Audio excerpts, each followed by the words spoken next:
विद्यार्थियों, अमृत senior secondary school के YouTube channel ते पंजाबी दी क्लास विच तुहाडा स्वागत है।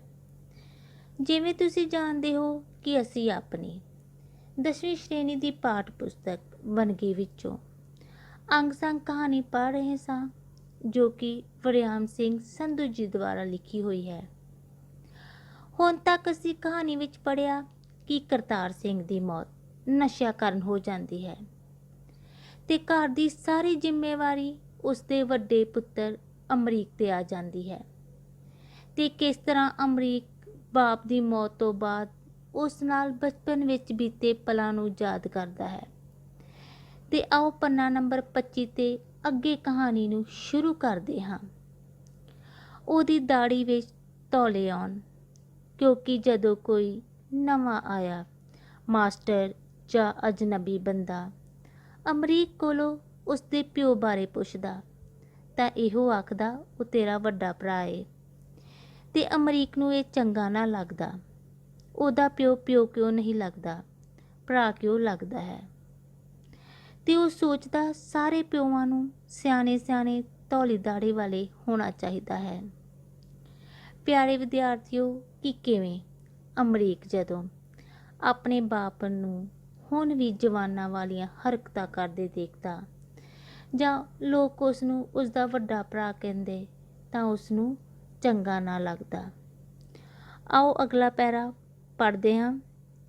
ते छाला मारदे अमरीक दे प्यो नूं कोई बजुर्ग हੱਸ के कहंदा, पुत्तरा आउंदियां गल्लां तैनूं तेरे ਸਿੰਘਾਂ ते ऐ अजे जदों सिर ते पई फिर वेखी ਇਹ ਸੀਸਾ ਪਿਓ ਦੇ ਸਿਰ ਨੂੰ ਜਿਹੜਾ ਸਿੰਗਾਪੁਰੋਂ 4 ਪੈਸੇ ਕਲਾਈ ਜਾਂਦਾ ਹੈ। ਪਿਆਰੇ ਵਿਦਿਆਰਥੀਓ, ਕਿ ਕਿਵੇਂ ਪਿੰਡ ਦੇ ਬਜ਼ੁਰਗ ਕਰਤਾਰ ਸਿੰਘ ਨੂੰ ਕਹਿੰਦੇ ਕਿ ਉਹ ਪਿਓ ਦੇ ਬਾਹਰੋਂ ਆਉਂਦੇ ਪੈਸਿਆਂ ਤੇ ਐਸ਼ ਕਰੀ ਜਾ ਰਿਹਾ ਹੈ ਤੇ ਜਦ ਉਸ ਨੂੰ ਖੁਦ ਕਮਾਉਣਾ ਪਵੇਗਾ ਤਦ ਪਤਾ ਲੱਗੇਗਾ।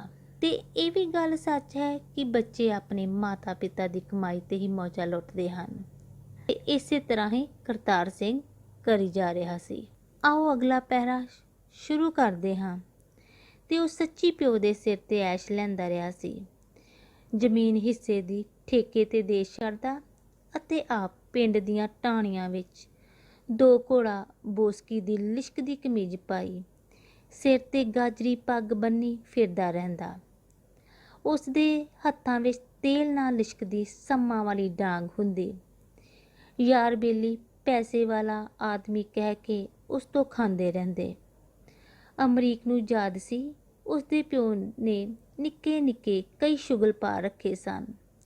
छालां मारन ते कौडी खेडन तो बिना उसने वधिया शिकारी कुत्ते भी रखे हुए सन ते ओह टाहनियां बन के शिकार नूं तुरिया रहिंदा। प्यारे विद्यार्थियों, कि किवें ओह पिता दे सिर ते ऐश करदा सी ਤੇ ਉਹ ਜ਼ਮੀਨ ਠੇਕੇ ਤੇ ਦੇ ਕੇ ਆਪ ਟਾਹਣੀਆਂ ਵਿੱਚ ਘੁੰਮਦਾ ਤੇ ਯਾਰ ਦੋਸਤ ਵੀ ਉਸਦੇ ਪੈਸੇ ਤੇ ਐਸ਼ ਲੈਂਦੇ। ਪਿਆਰੇ ਬੱਚਿਓ, ਇਹ ਗੱਲ ਬਿਲਕੁਲ ਸੱਚ ਹੈ ਕਿ ਜਦ ਤੱਕ ਤੁਹਾਡੇ ਕੋਲ ਪੈਸਾ ਹੈ ਤਾਂ ਉਦੋਂ ਤੱਕ ਹੀ ਲੋਕ ਤੁਹਾਡੇ ਨਾਲ ਨਾਲ ਤੁਰਦੇ ਹਨ ਤੇ ਯਾਰ ਦੋਸਤ ਵੀ ਉਦੋਂ ਤੱਕ ਹੀ ਤੁਹਾਨੂੰ ਸਲਾਮਾਂ ਕਰਦੇ ਹਨ। ਇਸੇ ਤਰ੍ਹਾਂ ਹੀ ਕਰਤਾਰ ਸਿੰਘ ਨਾਲ ਵੀ ਹੋਇਆ। ਆਓ ਅਗਲਾ ਪਹਿਰਾ ਸ਼ੁਰੂ ਕਰਦੇ ਹਾਂ। ਉਦੋਂ ਅਜੇ ਨਵੀਆਂ ਖਾਦਾਂ ਤੇ ਬੀਜ ਤੁਰੇ ਨਹੀਂ ਸਨ, ਇਸ ਲਈ ਕਰਤਾਰ ਸਿੰਘ ਨੂੰ ਜ਼ਮੀਨ ਖਰੀਦਣ ਦਾ ਕੋਈ ਲਾਲਚ ਨਹੀਂ ਸੀ, ਕਿਉਂਕਿ ਇਹ ਕੋਈ ਬਹੁਤੀ ਆਮਦਨ ਦਾ ਵਸੀਲਾ ਨਹੀਂ ਸੀ। ਸ਼ਾਇਦ ਉਂਝ ਵੀ ਬਹੁਤੀ ਆਮਦਨ ਕਮਾਉਣ ਵੱਲ ਉਸਦਾ ਰੁਝਾਨ ਨਹੀਂ ਸੀ। ਇੰਜ ਪਿਓ ਵੱਲੋਂ ਭੇਜੇ ਪੈਸੇ ਉਹ ਗੁਲਸ਼ਰਿਆਂ ਵਿੱਚ ਹੀ ਉਡਾ ਦਿੰਦਾ ਸੀ। ਪਰ ਪਿੰਡ ਵਿੱਚ ਉਸਦੀ ਇੱਜ਼ਤ ਬਣੀ ਹੋਈ ਸੀ। ਵਧੀਆ ਖਿਡਾਰੀ ਹੋਣ ਕਰਕੇ, ਚਿੱਟੇ ਕੱਪੜਿਆਂ ਕਰਕੇ, ਪੈਸੇ ਵਾਲੇ ਦਾ ਪੁੱਤ ਕਰਕੇ ਤੇ 4 ਬੰਦੇ ਡਾਂਗਾ ਫੜ ਕੇ ਤੁਰਨ ਵਾਲੇ ਨਾਲ ਹੋਣ ਕਰਕੇ ਅਮਰੀਕ ਪਿਓ ਦੇ ਨਾਲ ਫਿਰਦਾ ਤਾਂ ਉਹਦੇ ਪਿਓ ਦੇ ਯਾਰ ਉਹਨੂੰ ਲਡਾਉਂਦੇ ਰਹਿੰਦੇ। ਪਿਆਰੇ ਵਿਦਿਆਰਥੀਓ, ਕਿ ਕਿਸ ਤਰ੍ਹਾਂ ਉਹ ਪਿਤਾ ਦੁਆਰਾ ਭੇਜੇ ਪੈਸੇ ਉਡਾ ਛੱਡਦਾ, ਪਰ ਉਸਨੇ ਇਹਨਾਂ ਰੁਪਈਆਂ ਨਾਲ ਅੱਗੇ ਕੋਈ ਹੋਰ ਆਮਦਨ ਦਾ ਵਸੀਲਾ ਨਹੀਂ ਸੀ ਕੀਤਾ ਤੇ ਉਹ ਪਿਤਾ ਦੁਆਰਾ ਭੇਜੇ ਪੈਸੇ ਬਸ ਉਡਾ ਹੀ ਛੱਡਦਾ ਸੀ। ਤੇ ਕਿਵੇਂ ਇਹ ਸਾਰੀਆਂ ਗੱਲਾਂ ਅਮਰੀਕ ਲੇਟੇ ਲੇਟੇ ਆਪਣੇ ਪਿਤਾ ਦੀ ਮੌਤ ਤੋਂ ਬਾਅਦ ਸੋਚ ਰਿਹਾ ਸੀ, ਜਦੋਂ ਬਚਪਨ ਵਿੱਚ ਉਸ ਦੇ ਨਾਲ ਜਾਂਦਾ ਸੀ। ਆਓ ਅਗਲਾ ਪਹਿਰਾ ਸ਼ੁਰੂ ਕਰਦੇ ਹਾਂ। ਅਮਰੀਕ ਦੀ ਦਾਦੀ ਕਰਤਾਰ ਸਿੰਘ ਨੂੰ ਇੰਜ ਢਾਣੀਆਂ ਵਿੱਚ ਫਿਰਨ ਤੋਂ ਵਰਜਦੀ ਰਹਿੰਦੀ ਸੀ, ਪਰ ਉਹ ਕਿਸ ਦੀ ਪਰਵਾਹ ਕਰਦਾ ਸੀ। ਪਤਨੀ ਦੀ ਤਾਂ ਜੁਰਤ ਹੀ ਨਹੀਂ ਸੀ। ਉਸ ਅੱਗੇ ਉਬਾਸਰੇ ਜਨਾਨੀਆਂ ਦਾ ਕੀ ਕੰਮ ਬੰਦਿਆਂ ਦੇ ਮਾਮਲਿਆਂ 'ਚ ਦਖਲ ਦੇਣ ਦਾ। ਉਸ ਦਾ ਇਹ ਵਿਚਾਰ ਸੀ ਤੇ ਇੰਜ ਦਿਨ ਗੁਜ਼ਰਦੇ ਜਾ ਰਹੇ ਸਨ। ਅਮਰੀਕ ਦਾ ਦਾਦਾ 2-4 ਸਾਲਾਂ ਬਾਅਦ ਕਿਧਰੇ ਆਉਂਦਾ ਸੀ। ਅਮਰੀਕ ਦੇ ਜੰਮਣ 'ਤੇ ਜਦੋਂ ਆਇਆ ਤਾਂ ਉਦੋਂ 2 ਕੋਠੜੀਆਂ ਅੱਗੇ ਸੁਫਾ ਤੇ ਅੱਗੇ ਬਰਾਂਡਾ ਛੱਡਵਾ ਕੇ ਉੱਪਰ ਪਵਾ ਗਿਆ ਸੀ। ਉਹ ਕਰਤਾਰ ਸਿੰਘ ਨੂੰ ਬਥੇਰਾ ਸਮਝਾਉਂਦਾ ਕਿ ਫਜ਼ੂਲ ਖਰਚੀ ਵਿੱਚ ਪੈਸਾ ਘੱਟ ਉਡਾਇਆ ਕਰੇ, ਕੋਈ ਜ਼ਮੀਨ ਹੋਰ ਖਰੀਦ ਲਵੇ। ਉਹ ਦੱਸਦਾ ਕਿ ਉਹ ਰੋਟੀ ਤੋਂ ਆਤੁਰ ਹੋ ਕੇ ਕਰਜ਼ੇ ਹੇਠਾਂ ਦੱਬੇ ਜਾਣ ਤੇ ਜ਼ਮੀਨ ਗਹਿਣੇ ਪੈ ਜਾਣ ਤੇ ਘਰੋਂ ਨਿਕਲਿਆ ਸੀ, ਤੇ ਕਿਵੇਂ ਉਸਨੇ ਹੌਲੀ ਹੌਲੀ ਗਹਿਣੇ ਪਈ ਸਾਰੀ ਪੈਲੀ ਛੁਡਵਾਈ ਸੀ। ਉਹ ਬਾਹਰਲੇ ਮੁਲਕਾਂ ਵਿੱਚ ਕੰਮ ਦੀ ਕਦਰ ਬਾਰੇ ਵਿਚਾਰ ਦਿੰਦਾ, ਜਿੱਥੇ ਨਿੱਕੇ ਤੋਂ ਨਿੱਕੇ ਕੰਮ ਕਰਨ ਵਿੱਚ ਕੋਈ ਨਮੋਸ਼ੀ ਨਹੀਂ ਸੀ ਸਮਝੀ ਜਾਂਦੀ, ਜਿੱਥੇ ਫੋਕੀ ਫੂਫੂ ਫਾਂ ਦਾ ਕੋਈ ਅਰਥ ਨਹੀਂ ਸਨ। ਅਮਰੀਕ ਨੂੰ ਯਾਦ ਸੀ ਜਦੋਂ ਉਹਦਾ ਦਾਦਾ ਆਖਰੀ ਵਾਰ ਆਇਆ ਸੀ ਤਾਂ ਉਸਨੇ ਪਿਓ ਨੂੰ ਆਖਿਆ ਸੀ, ਉਹ ਕਰਤਾਰ ਸਿਆ, ਜਦੋਂ ਮੈਂ ਆਉਂਦਾ ਸੋਚਦਾ ਤੇਰੇ ਨਾਲ ਕੋਈ ਦਿਲ ਦੀ ਗੱਲ ਕਰਾਂ, ਪਰ ਤੂੰ ਕਿਤੇ ਵੇਲੇ ਸੋਫੀ ਹਾਲਤ ਵਿੱਚ ਹੋਵੇ ਤਾਂ ਇਹ ਨਾ। ਪਿਆਰੇ ਵਿਦਿਆਰਥੀਓ, ਜਿਵੇਂ ਹਰ ਮਾਂ ਆਪਣੇ ਬੱਚੇ ਨੂੰ ਬੁਰੀ ਸੰਗਤ ਵਿੱਚ ਪੈਣ ਤੋਂ ਰੋਕਦੀ ਹੈ, ਇਸੇ ਤਰ੍ਹਾਂ ਹੀ ਕਰਤਾਰ ਸਿੰਘ ਦੀ ਮਾਂ ਵੀ ਉਸ ਨੂੰ ਟੋਕਦੀ, ਪਰ ਉਹ ਕੋਈ ਪਰਵਾਹ ਨਾ ਕਰਦਾ। ਅਤੇ ਉਸਦਾ ਬਾਪ ਵੀ ਕਿਤੇ 2-4 ਸਾਲਾਂ ਬਾਅਦ ਆਉਂਦਾ ਤੇ ਘਰ ਦਾ ਕੁਝ ਸੁਆਰਦਾ ਤੇ ਪੁੱਤਰ ਨੂੰ ਸਮਝਾਉਂਦਾ ਤਾਂ ਕਿ ਉਹ ਫਜ਼ੂਲ ਖਰਚੀ ਵਿੱਚ ਪੈਸਾ ਨਾ ਉਡਾਇਆ ਕਰੇ। ਜਿਵੇਂ ਹਰ ਬਾਪ ਆਪਣੇ ਪੁੱਤਰ ਨੂੰ ਭਵਿੱਖ ਵਿੱਚ ਆਉਣ ਵਾਲੇ ਸੰਘਰਸ਼ ਬਾਰੇ ਸਮਝਾਉਂਦਾ ਹੈ ਕਿ ਕਿਸ ਤਰ੍ਹਾਂ ਉਹਨਾਂ ਨੇ ਆਪਣੀ ਜ਼ਿੰਦਗੀ ਵਿੱਚ ਔਖਾ ਸਮਾਂ ਦੇਖਿਆ, ਤੇ ਉਹ ਆਪਣੇ ਬੱਚਿਆਂ ਨੂੰ ਵੀ ਸੁਚੇਤ ਕਰਦੇ ਹਨ। ਇਸੇ ਤਰ੍ਹਾਂ ਹੀ ਕਰਤਾਰ ਸਿੰਘ ਦਾ ਬਾਪ ਵੀ ਕਰ ਰਿਹਾ ਸੀ, ਪਰ ਕਰਤਾਰ ਸਿੰਘ ਇਹਨਾਂ ਗੱਲਾਂ ਪ੍ਰਤੀ ਬਿਲਕੁਲ ਲਾਪਰਵਾਹ ਸੀ।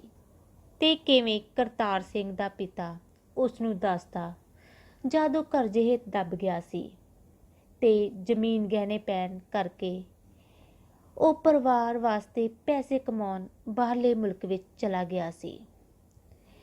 ਘਰ-ਬਾਰ ਉਸ ਨੂੰ ਪਰਿਵਾਰ ਪੈਸੇ ਵਾਸਤੇ ਤਿਆਗਣਾ ਪਿਆ ਸੀ। ਪਿਆਰੇ ਵਿਦਿਆਰਥੀਓ, ਜਿਸ ਤਰ੍ਹਾਂ ਕਰਤਾਰ ਸਿੰਘ ਦਾ ਬਾਪ ਕਹਿ ਰਿਹਾ ਸੀ ਕਿ ਬਾਹਰਲੇ ਮੁਲਕਾਂ ਵਿੱਚ ਕੰਮ ਦੀ ਇੰਨੀ ਕਦਰ ਹੈ ਕਿ ਉੱਥੇ ਕੋਈ ਵੀ ਕੰਮ ਛੋਟਾ ਵੱਡਾ ਨਹੀਂ ਗਿਣਿਆ ਜਾਂਦਾ, ਪਰ ਅੱਜ ਦਾ ਕੜਵਾ ਸੱਚ ਇਹ ਹੈ ਕਿ ਸਾਡੀ ਨੌਜਵਾਨ ਪੀੜ੍ਹੀ ਆਪਣੇ ਦੇਸ਼ ਵਿੱਚ ਪੜ੍ਹ ਲਿਖ ਕੇ ਛੋਟਾ ਮੋਟਾ ਕੰਮ ਕਰਨਾ ਪਸੰਦ ਨਹੀਂ ਕਰਦੀ, ਤੇ ਉਹੀ ਕੰਮ ਬਾਹਰਲੇ ਦੇਸ਼ਾਂ ਵਿੱਚ ਜਾ ਕੇ ਕਰਦੇ ਹਨ, ਕਿਉਂਕਿ ਸਾਡੀ ਨੌਜਵਾਨ ਪੀੜ੍ਹੀ ਦਾ ਵਿਦੇਸ਼ਾਂ ਵਿੱਚ ਜਾਣ ਦਾ ਰੁਝਾਨ ਇੰਨਾ ਵੱਧ ਗਿਆ ਹੈ ਕਿ ਉਹ ਆਪਣਾ ਹੁਨਰ ਅਤੇ ਮਿਹਨਤ ਵਿਦੇਸ਼ਾਂ ਵਿੱਚ ਜਾ ਕੇ ਦਿਖਾ ਰਹੀ ਹੈ। ਜੇਕਰ ਸਾਡੀ ਨੌਜਵਾਨ ਪੀੜ੍ਹੀ ਵਿਦੇਸ਼ਾਂ ਵਿੱਚ ਚਲੀ ਜਾਵੇਗੀ ਤਾਂ ਪੰਜਾਬ ਦਾ ਭਵਿੱਖ ਕੀ ਹੋਵੇਗਾ। ਇਹੀ ਕਰਤਾਰ ਸਿੰਘ ਦਾ ਬਾਪ ਕਰਤਾਰ ਸਿੰਘ ਨੂੰ ਸਮਝਾ ਰਿਹਾ ਸੀ ਕਿ ਤੂੰ ਆਪ ਖੇਤੀਬਾੜੀ ਵੱਲ ਧਿਆਨ ਦਿਆ ਕਰ, ਕੰਮਕਾਜ ਵੱਲ ਧਿਆਨ ਦਿਆ ਕਰ। ਪਰ ਕਰਤਾਰ ਸਿੰਘ ਇਸ ਗੱਲ ਪ੍ਰਤੀ ਬਿਲਕੁਲ ਵੀ ਸੋਚਦਾ ਨਾ, ਤੇ ਗੱਲਾਂ ਹੀ ਗੱਲਾਂ ਵਿੱਚ ਉਹ ਕਰਤਾਰ ਸਿੰਘ ਨੂੰ ਕਹਿੰਦਾ ਕਿ ਮੈਂ ਇੰਨੇ ਸਾਲਾਂ ਬਾਅਦ ਆਉਣਾ ਹਾਂ ਤੇ ਮੇਰਾ ਦਿਲ ਕਰਦਾ ਹੈ ਕਿ ਉਹ ਆਪਣੇ ਪੁੱਤਰ ਨਾਲ ਕੋਈ ਦਿਲ ਦੀ ਗੱਲ ਕਰੇ, ਪਰ ਉਹ ਉਸ ਨੂੰ ਕਦੇ ਵੀ ਸੋਫੀ ਹਾਲਤ ਵਿੱਚ ਨਹੀਂ ਮਿਲਿਆ। ਆਓ ਕਹਾਣੀ ਦੀ ਅਗਲੀ ਲਾਈਨ ਪੜ੍ਹਦੇ ਹਾਂ। ਕਰ ਤੂੰ ਜਿਹੜੀ ਕਰਨੀ ਏ, ਤੇਰੀ ਨਹੀਂ ਤਾਂ ਹੋਰ ਕਿਹਦੀ ਮੰਨਣੀ ਆ, ਤੇਰੇ ਸਿਰ ਤੇ ਬਜ਼ੁਰਗ ਐਸ਼ਾ ਕਰਦੇ ਆ। ਕਿ ਕਿਵੇਂ ਅੱਗੋਂ ਕਰਤਾਰ ਸਿੰਘ ਨੇ ਆਪਣੇ ਬਾਪ ਨੂੰ ਉੱਤਰ ਦਿੱਤਾ ਕਿ ਉਹ ਆਪਣੇ ਪਿਓ ਦੇ ਸਿਰ 'ਤੇ ਹੀ, ਤੇਰੇ ਸਿਰ 'ਤੇ ਹੀ ਐਸ਼ ਕਰੀ ਜਾ ਰਿਹਾ ਹੈ। ਤੂੰ ਆਪਣੇ ਦਿਲ ਦੀਆਂ ਗੱਲਾਂ ਮੇਰੇ ਨਾਲ ਜ਼ਰੂਰ ਕਰ। ਪਿਆਰੇ ਵਿਦਿਆਰਥੀਓ, ਅੱਜ ਅਸੀਂ ਇਸ ਕਹਾਣੀ ਦਾ ਪੰਨਾ ਨੰਬਰ 25 ਪੜ੍ਹਿਆ ਹੈ। ਆਓ ਇਸ ਨਾਲ ਸੰਬੰਧਿਤ ਤੁਹਾਨੂੰ ਪ੍ਰਸ਼ਨ ਦੱਸ ਦਈਏ, ਜਿਨ੍ਹਾਂ ਨੂੰ ਤੁਸੀਂ ਆਪਣੀ ਕਾਪੀ 'ਤੇ ਲਿਖਣਾ ਹੈ। ਕਿਸ ਨੂੰ ਜ਼ਮੀਨ ਖਰੀਦਣ ਦਾ ਕੋਈ ਲਾਲਚ ਨਹੀਂ ਸੀ? ਪ੍ਰਸ਼ਨ ਨੰਬਰ 2, ਕਿਸ ਚੀਜ਼ ਦੇ ਹੋਣ ਨਾਲ ਲੋਕ ਤੁਹਾਡੇ ਨਾਲ ਹੁੰਦੇ ਹਨ? ਪ੍ਰਸ਼ਨ ਨੰਬਰ 3, ਅਮਰੀਕ ਦਾ ਦਾਦਾ ਕਿੰਨੇ ਸਾਲਾਂ ਪਿੱਛੋਂ ਆਉਂਦਾ ਸੀ? ਪ੍ਰਸ਼ਨ ਨੰਬਰ 4, ਕਿਸ ਦੇਸ਼ਾਂ ਵਿੱਚ ਛੋਟੇ ਕੰਮ ਦੀ ਵੀ ਕਦਰ ਹੁੰਦੀ ਹੈ? ਪ੍ਰਸ਼ਨ ਨੰਬਰ 5, ਕਰਤਾਰ ਸਿੰਘ ਨੇ ਹੋਰ ਕਿਹੜੇ-ਕਿਹੜੇ ਸ਼ੌਂਕ ਪਾਲ ਰੱਖੇ ਸਨ? ਉਸ ਤੋਂ ਬਾਅਦ ਖਾਲੀ ਸਥਾਨ ਭਰੋ ਕਰਨੇ ਹਨ। ਅਮਰੀਕ ਸੋਚਦਾ ਕਿ ਸਾਰੇ ਪਿਓਾਂ ਨੂੰ ਡੈਸ਼ ਦਾੜੀ ਵਾਲੇ ਹੋਣਾ ਚਾਹੀਦਾ ਹੈ। ਕਰਤਾਰ ਸਿੰਘ ਦੇ ਹੱਥਾਂ ਵਿੱਚ ਡੈਸ਼ ਨਾਲ ਲਿਸ਼ਕਦੀ ਡਾਂਗ ਹੁੰਦੀ ਸੀ। ਉਸ ਤੋਂ ਬਾਅਦ ਵਾਕ ਬਣਾਓ। ਮੁਲਕ, ਆਮਦਨ, ਖਰਚ, ਅਜਨਬੀ, ਕਦਰ। ਧੰਨਵਾਦ। ਤੰਦਰੁਸਤ ਰਹੋ, ਸੁਰੱਖਿਅਤ ਰਹੋ।